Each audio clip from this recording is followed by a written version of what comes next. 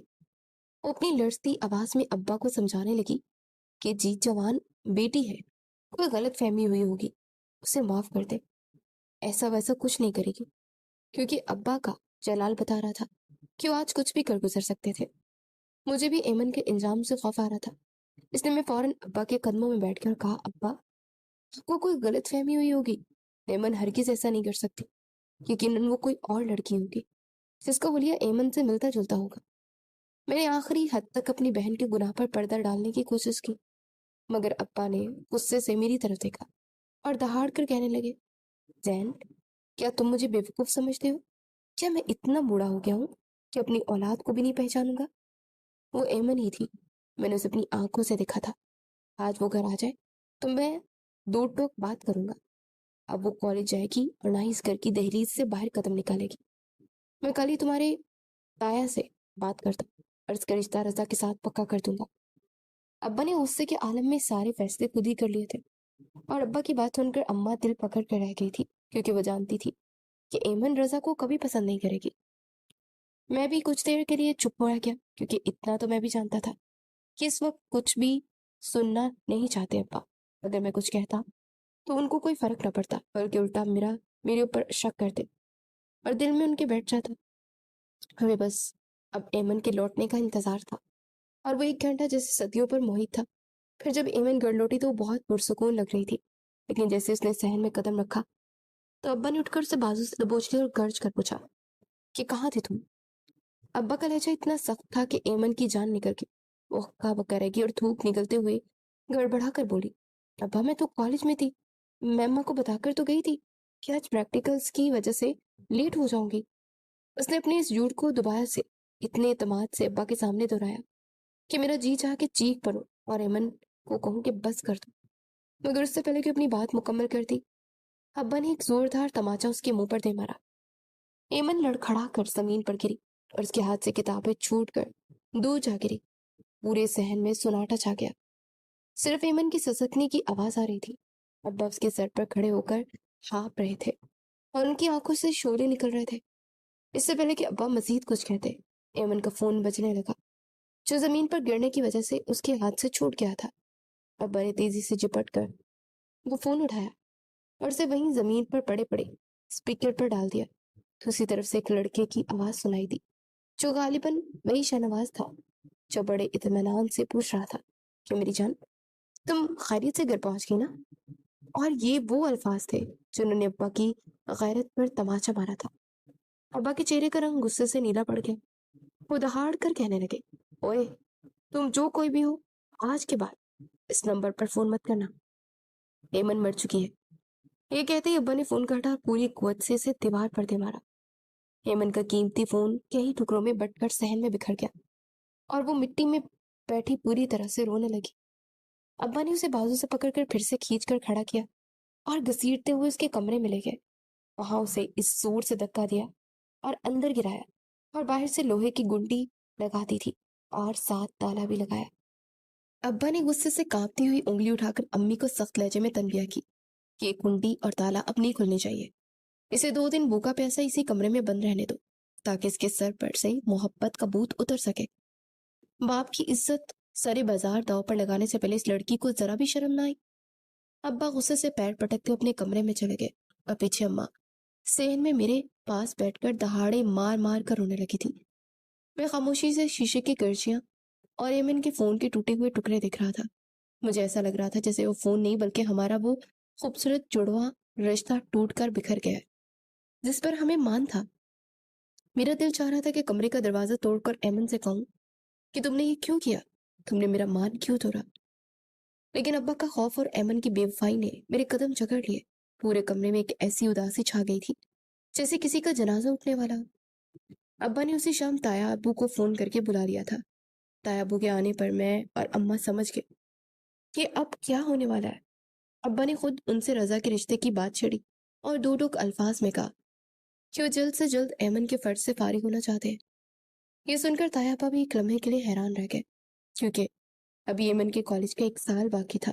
وہ جاننا چاہتے تھے کہ ابا کو اتنی جلدی کیوں ہے، لیکن ابا نے بڑی ہوشیاری سے بات گھمائی اور کہا میری طبیعت کچھ ٹھیک نہیں رہتی اور ریٹائرمنٹ بھی قریب آ چکی ہے، اور ایسا نہ ہو کہ مجھے کچھ ہو جائے اور ایمن کا مستقبل خطرے میں پڑ جائے۔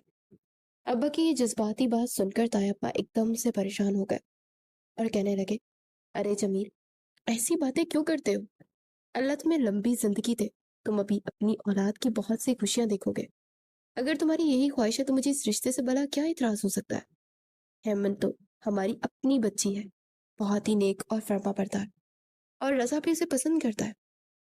میں تو بس چاہتا تھا کہ ایمن کی پڑھائی پوری ہو جائے، لیکن اگر تم ابھی سے رخصت کرنا چاہتے ہو تو پھر ہمیں اس کی تعلیم اپنے گھر جا کر خود مکمل کروا لوں گا۔ طیبہ نے ابا کا ہاتھ پکڑ کر انہیں تسلی دی۔ ابا کو جیسے پوری طرح اطمینان ہو گیا تھا کہ طیبہ کے جانے کے بعد اماں روتی ہوئی ابا کے قدموں میں بیٹھ گئی اور کہنے لگی کہ آپ نے کیا کر دیا؟ کم از کم ایک بار ایمن کی مرضی تو پوچھ لیتے، اس لڑکے کے بارے میں جان لیتے جسے وہ پسند کرتی ہے، کیا پتا وہ واقعی اچھا ہو اور ہماری بیٹی کو خوش رکھے۔ اماں نے بیٹی کی طرفداری کرتے ہوئے ابا کو غصے کو مزید ہوا دی۔ ابا نے ایک جھٹکے سے اماں کو پیچھے دھکا دیا اور گرج کر بولے یہ سب کچھ تمہاری ڈیل کا ہی نتیجہ ہے، تم نے بیٹی کی طرف سے آنکھیں بند کر لی تھی، اسی لیے تو وہ باہر کے مردوں کے ساتھ چکر چلا رہی تھی۔ وہ لڑکا جو بھی ہو، جیسا بھی ہو، رضا جیسا ہرگز نہیں ہو سکتا۔ رضا میرے سامنے کا بچہ، پڑھا لکھا ہے، اپنے کاروبار ہے اس کا، وہ ہماری ایمن کی عزت بھی کرے گا اور خوش بھی رکھے گا، اور یہی میرا آخری فیصلہ ہے۔ وہ لڑکا جو میری بیٹی کو پارٹیوں میں لے کر گھوم رہا ہے، وہ بھلا اسے کیا عزت دے گا؟ ابا نے اپنے طور پر فیصلہ سنا دیا تھا اور خود ہی ایمن کی شادی کی تاریخ اگلے مہینے طے کرتی تھی۔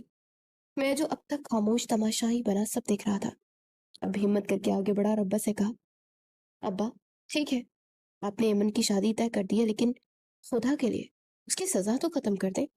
وہ دوپہر سے بھوکی پیاسی کمرے میں بند ہے اور اب رات ہونے والی ہے۔ وہ بھلے ہی گناہ گار ہے لیکن ہے تو آپ کی بیٹی، اس طرح وہ بیمار ہو جائے گی۔ ابا نے کچھ دیر مجھے گور کر دیکھا اور پھر جیب سے چابی نکالی اور فرش پر پھینک دی۔ ابا نے غصے سے کہا جاؤ کھول دو دروازہ اور اسے بتا دو کہ اگر اس نے کوئی بھی غلط حرکت کی تو میں اپنی جان لے لوں گا یا اس کی جان۔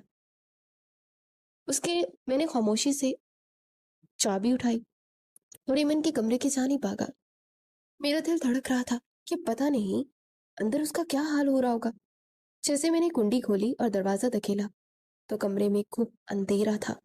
ایمن فرش پر گری ہوئی تھی اور اس کے رونے کی آوازیں اب دم توڑ چکی تھی۔ وہ شاید نڈال ہو کر بے ہوش ہو گئی تھی۔ میں نے اسے پکارا ایمن، میری آواز پر اس نے سر نہیں اٹھایا۔ میں نے جلدی سے لائٹ جلائی تو دیکھا کہ وہ دیوار سے ٹیک لگائی بیٹھی تھی۔ اس کی آنکھوں میں آنسو خشک ہو چکے تھے، لیکن ان میں ایک عجیب سی ضد اور نفرت جھلک رہی تھی۔ وہ نفرت سے مجھے دیکھتے ہوئے کہنے لگی کہ اب کیا دیکھنے آئے ہو؟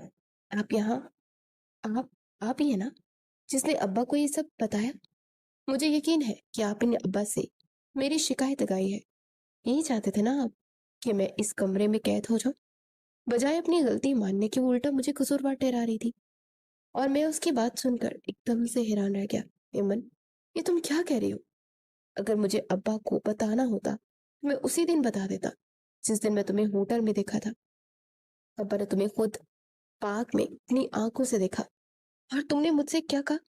وعدہ بھی توڑ دیا، اور اب مجھ پر یہ الزام لگا رہی ہو۔ میں نے ابا کو کچھ نہیں بتایا، بلکہ میں تو اپنی طرفداری کر رہا تھا۔ اس کی بات سن کر مجھے بہت غصہ آیا۔ ایمن غصے سے اٹھ کھڑی ہوئی اور اس کی آنکھوں میں وحشت تھی۔ وہ کہنے لگی جا کر بتا دے ابا کو کہ میں اپنی جان تو لے سکتی ہوں لیکن کسی اور سے شادی نہیں کر سکتی۔ جانتی ہوں کہ میری شادی رضا سے کرنے کے خواب دیکھ رہے ہیں، لیکن میں صرف اور صرف شاہ نواز سے ہی شادی کروں گی۔